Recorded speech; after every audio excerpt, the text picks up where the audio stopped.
Hello, viewers. My name is EE Gifts. This is actually our online program to reach out to people, including those in emotional needs. Today, I will be talking on how to improve your marital relationship. I always tell people there is room for improvement in whatever you do in life because success, when you look at it, it actually has to do with continuous and consistent process of hard work, of course, which marriage is not an exemption. Marriage, sometimes, or will I say often, is being often taken for granted. We think that we know it all. We go into it without actually learning how to make it work. This is one of the mistakes individuals normally do. For your marriage or for your relationship to actually become what you want it to be, for your relationship to be successful, you need a deliberate hard work, and it has to be consistent. Remember, we are talking on how to improve your marital relationship. Let's get started. Point number one: take time to understand each other. You know, sometimes when you meet couples, you ask them, do you actually know your spouse or do you know your partner? They tell you, yes, I know him or I know her, just because they courted for a while. But if you want to know the truth, the period of courtship is never enough for you to know your partner enough. It is never enough because the period of courtship has a lot to do with pretense, packages. But eventually, when you get married, you see more realities to life.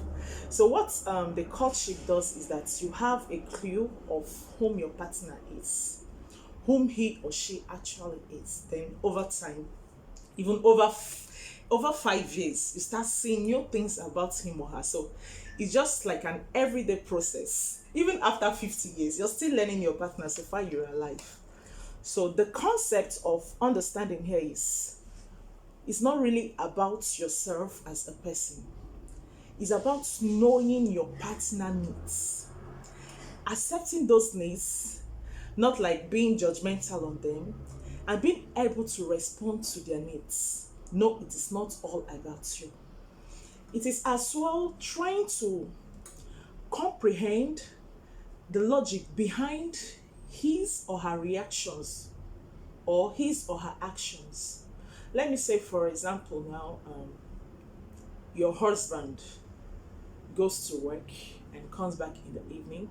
You as a wife, you also go to work, you come back in the evening, and each of you have your roles to play in the home. And perhaps one fateful day he comes back home and he didn't actually inform you he's coming back. Maybe something might have happened, so he was just fed up. He just needs to come back to ease himself, and he happened to come back earlier than he normally comes back. And you as the wife, you came back from work, being stressed up, and you know you have to prepare the meal for the family. And maybe you started by cleaning up the houses, the environment, so that it can be clean, and you're preparing the dish as well. And immediately your husband just came in. And when he came in, because of his being bothered, maybe something happened. Now, what you did, what he demanded for was his meal. And behold, his meal isn't ready. So what happens? You know, he might react badly. And you on your own side, now you might try to be defensive. You came back from work, you've been busy, and this. Now, the two parties didn't cool down to understand actually that, that both of you have been through stress actually. So the simple way to approach this issue is, oh, my dear husband, I'm sorry. You try to explain to him. So he himself on his own part should understand that actually you've not actually rested. So it only takes empathy to understand this situation, and it will make the fellow or the partner to walk in the other fellow's shoes. I don't know if you understand what I mean. So When we are talking about understanding your partner, understanding yourselves, it has a lot of things to do with emotional intelligence, which entails being sensitive and being intuitive. And in doing all this, you have to show commitment because it's something you deliberately want to work on. You have to show concern. You have to show love. You have to be there for each other no matter what it is. Take time to understand each other because understanding in marriage actually leads to more intimacy than the intimacy that comes out of having sex. Some people can dispute it, but I'm saying this out of experience. I've seen most relationship that has been broken. I've seen most marriages that has ended in divorce. But the couple still love themselves so much. Now you ask again, why is it that they have this amount of love for themselves and they couldn't just be together? They couldn't just grow together. The reason, and the only reason, just that they fail to understand each other. Understanding is very important in marriage. It works together with love, not just love. Love alone cannot keep your marriage, but when you love and you understand yourself, you'll be able to grow together. Now, number two, create room for forgiveness.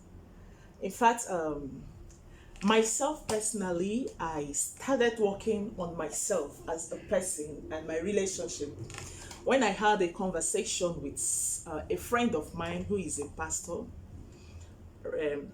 still a pastor up to date. He made me to understand that even himself and his wife, they do have misunderstanding sometimes, but the only thing that they make sure that they resolve it before they go to bed at night. And whenever they have misunderstanding, they try to apologize to one another because we're having a conversation. So I was like, sometimes I get over angry. I don't know how to control my anger. So he tried to know the level of my anger. So when he advised me on this, I was like, wow, I appreciated it because not all pastors will actually tell you the truth. Because people tend to respect them. They tend to make their marriage so glorious. They are humans like every other person. So now I've also seen a situation. I've listened to a pastor when he was celebrating his silver jubilee. He was saying, for one day, he has never had a quarrel with his wife. I don't know if it's true, but if you look at it, I think it's impossible. Conflicts will always come, but what matters is how you're able to handle it and able to resolve it. So we should always create room for forgiveness in our relationship, because one of the critical tools in marriage and relationship is actually forgiveness. Forgiveness is actually a form of love in action. It strengthens the love and the bond between the both parties. In spite of how you've been hurt by your partner, I wouldn't know what wrong he might have done or she might have done to you. Know that you have control over your feelings. You have control over your emotions. Forgive them, for one thing, for your own peace of mind and for your well-being. Because when there is unforgiveness in you, it does not only affect your relationship, it affects your well-being as well. Don't always go to bed with anger. Try to resolve the issues before you go to bed. All you need is the ability to forgive at all times and to move on. And you see your relationship flourishing. Number 3, work on yourself. This aspect of working of oneself is being overlooked by most people. People are busy laying blames on their partner. People are busy condemning their partner. doing all sorts of things, but forgetting about their own self.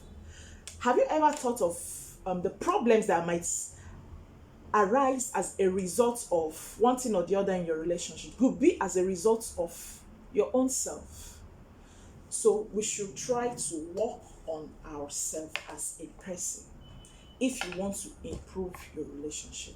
Now, looking at the areas you have to work on yourself, work on your physical being. Now, when we talk on the physical, we mean both the inward and the outward appearance. So, if you need to look good, good and fine, do it.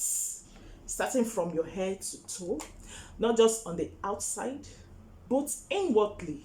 If you need to do some shavings, try to make yourself neat at all times. Go ahead to do it.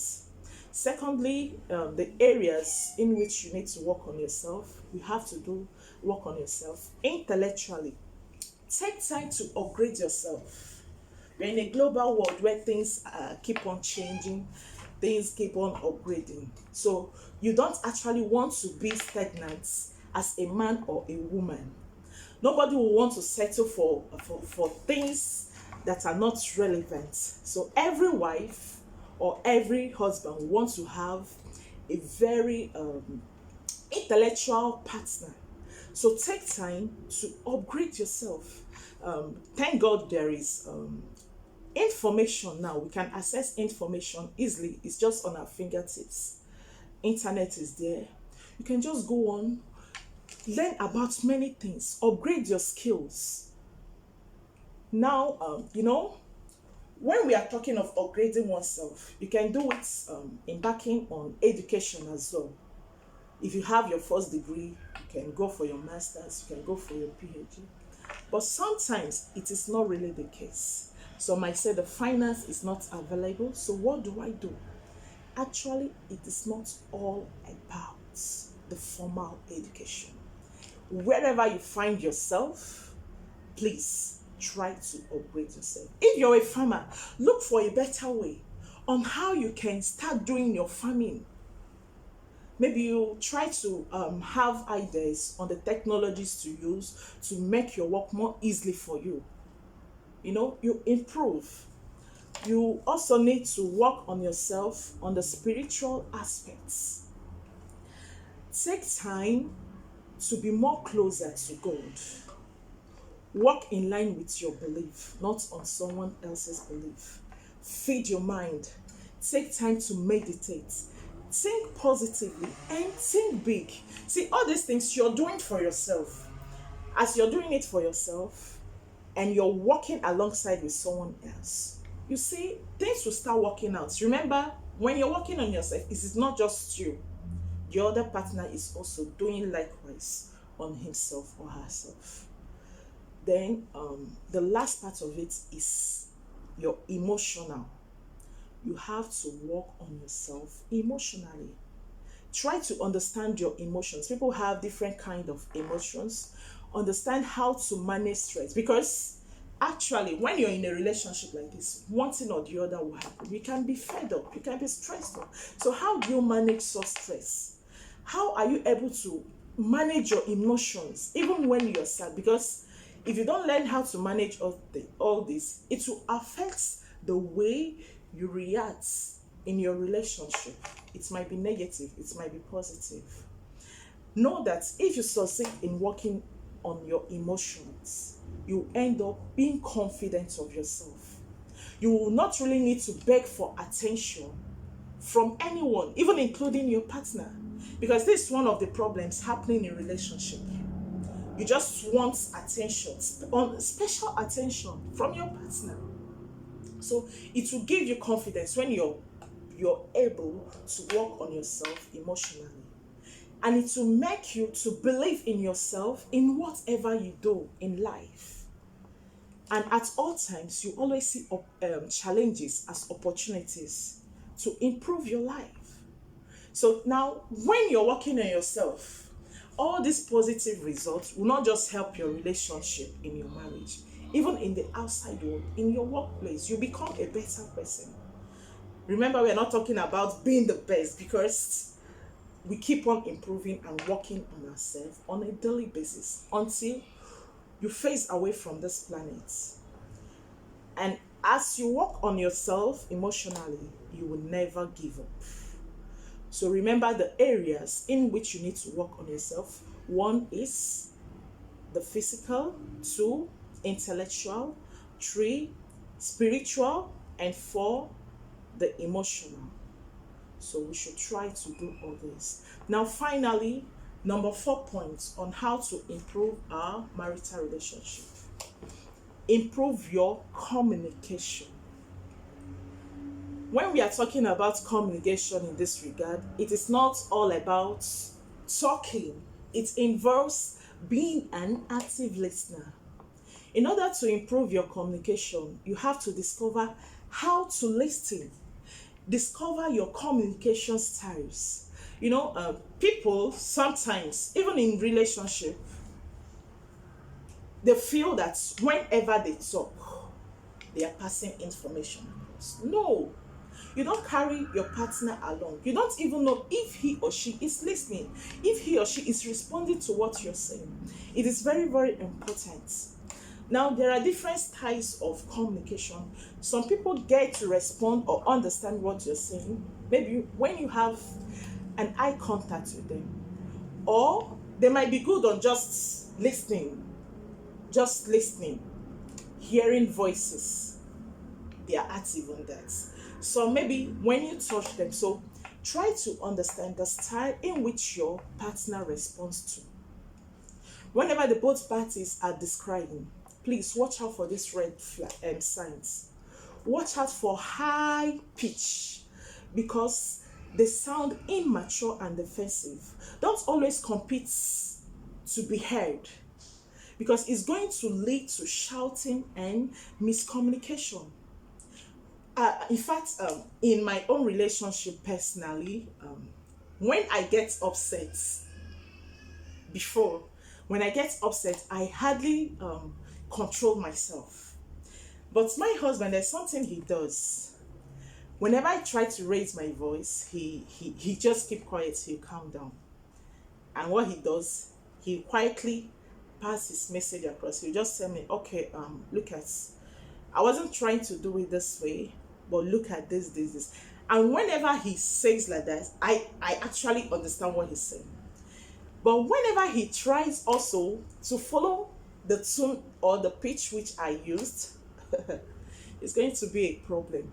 So, but I actually took time to work on myself, on not talking too loud whenever there is disagreements. I try to calm down and talk clearly so that he will also understand me. So learn to speak calmly to your spouse and clearly so that he will get what you're speaking, so that he will understand the message. Because when the two are shouting, when they are screaming, no message is being passed across. It only needs to be done calmly and clearly. Don't forget to always make use of the magic words. These magic words, they look so simple, but I tell you, they are so powerful. They do mighty things. And what are these magic words? They are simply, please, excuse me, I'm sorry, thank you, pardon me. Sure, they are very simple. But I tell you, when you have it as a habit to use these words, it passes information clearly. But there is an enemy I discovered. It is an enemy of progress, of 5-letter words that will never allow you to make use of these magic words. And what is that enemy? It is simply pride. If you're a prideful person, you can never make use of this word. Pride will not allow you to say please to your partner. Oh, your partner is complaining, this, and he's or she is already hot. Simply, oh, my dear, I'm sorry.